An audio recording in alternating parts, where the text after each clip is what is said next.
नमस्कार।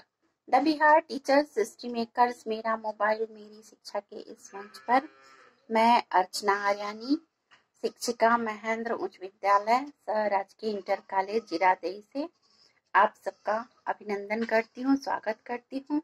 इस मंच से जुड़े सभी साथी शिक्षकों का सम्मान करती हूँ। एक लंबे अंतराल के बाद मैं पुनः अपनी क्लास में उपस्थित हूँ। इसके लिए मैं क्षमा प्रार्थी हूँ, क्योंकि कुछ ऐसे आवश्यक कार्य जैसे मतदान इत्यादि हमारे जो दैनिक कार्य हैं उसको प्रभावित करते हैं। उसी के प्रभाव के कारण मैंने इतने दिनों का एक ब्रेक लिया था और मैं फिर से अपनी क्लास में उपस्थित हूँ। आइए हमेशा की तरह अपनी क्लास की शुरुआत एक सुविचार से करते हैं। ज्ञान भूतकाल की व्याख्या के लिए नहीं होता है, बल्कि अच्छे भविष्य के निर्माण के लिए होता है। तो आइए हम भी अच्छे भविष्य के निर्माण का एक प्रयास फिर से शुरू करते हैं और अपनी क्लास की शुरुआत करते हैं। आज हम जैव प्रक्रम के अंतर्गत उत्सर्जन चैप्टर से कुछ बहुवैकल्पिक प्रश्नों पर चर्चा करेंगे। तो आइए शुरू करते हैं आज का प्रश्न। आज का हमारा पहला प्रश्न है, उत्सर्जी पदार्थों का शरीर से निष्कासन क्यों आवश्यक है? ऑप्शन है क, क्योंकि ये विषाक्त होते हैं, ख, क्योंकि ये हानिकारक होते हैं, ग, क्योंकि ये अनावश्यक होते हैं और घ, इनमें से सभी।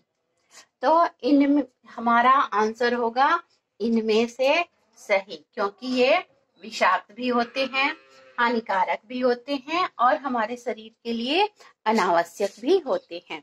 इसलिए हमारा आंसर होगा घ, इनमें से सभी।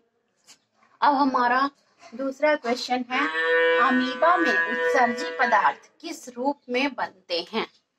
ऑप्शन है अमोनिया के रूप में, ख, यूरिया के रूप में, ग, यूरिक अम्ल के रूप में और घ, इनमें से सभी। तो अमीबा जलीय जीव है और इसमें उत्सर्जी पदार्थ जो है वो अमोनिया के रूप में बनते हैं। तो हमारा आंसर होगा क, अमोनिया के रूप में। आज का हमारा तीसरा प्रश्न है, स्थलीय जंतुओं में उत्सर्जी पदार्थ किस रूप में बनते हैं? क, अमोनिया के रूप में, ख, यूरिया के रूप में, ग, यूरिक अम्ल के रूप में, घ, इनमें से कोई नहीं। तो स्थलीय जंतुओं में जो उत्सर्जी पदार्थ बनते हैं वो यूरिया के रूप में बनते हैं।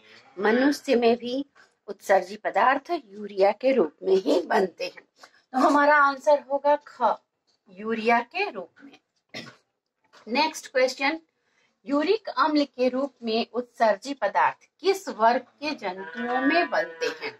क, मैमेलिया और एम्फीबिया, ख, मैमेलिया और रेप्टिलिया, ग, एम्फीबिया और एविस, घ, रेप्टिलिया और एविस। तो हमारा आंसर होगा घ, रेप्टिलिया और एविस।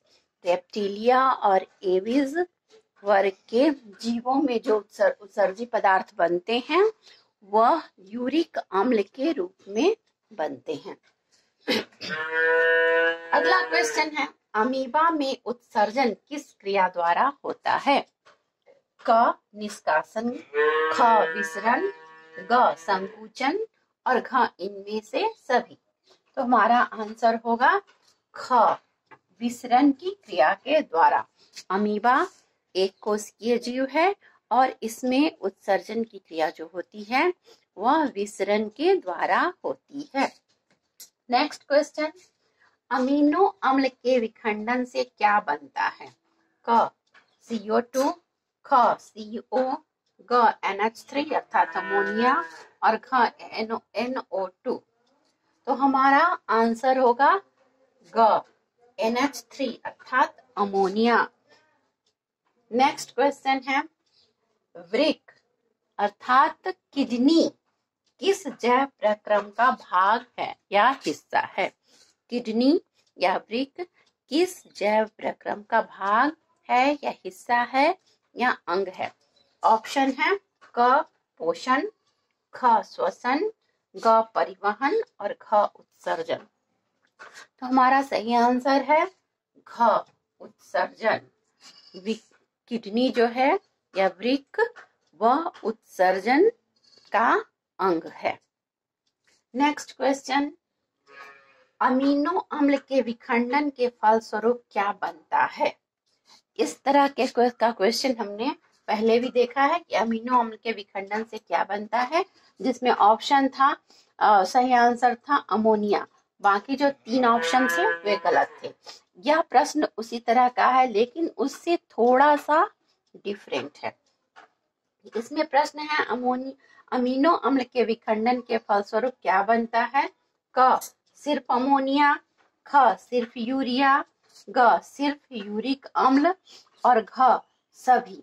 तो हमारा आंसर होगा इनमें सभी, क्योंकि अमीनो अम्ल के विखंडन से ये सभी पदार्थ अलग अलग वर्गों के जंतुओं में बनते हैं। तो हमारा सही आंसर है इनमें सभी अर्थात घ। नेक्स्ट क्वेश्चन, वृक्क की रचनात्मक और क्रियात्मक इकाई क्या है? ऑप्शन है क नेफ्रॉन, ख न्यूरॉन, ग यूरेटर और घ यूरेथ्रा। तो हमारा सही आंसर होगा नेफ्रॉन।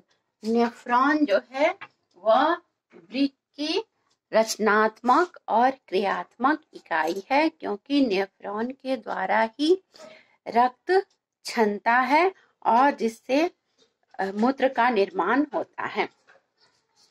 नेक्स्ट क्वेश्चन है, मूत्र का पीला रंग किसके कारण होता है?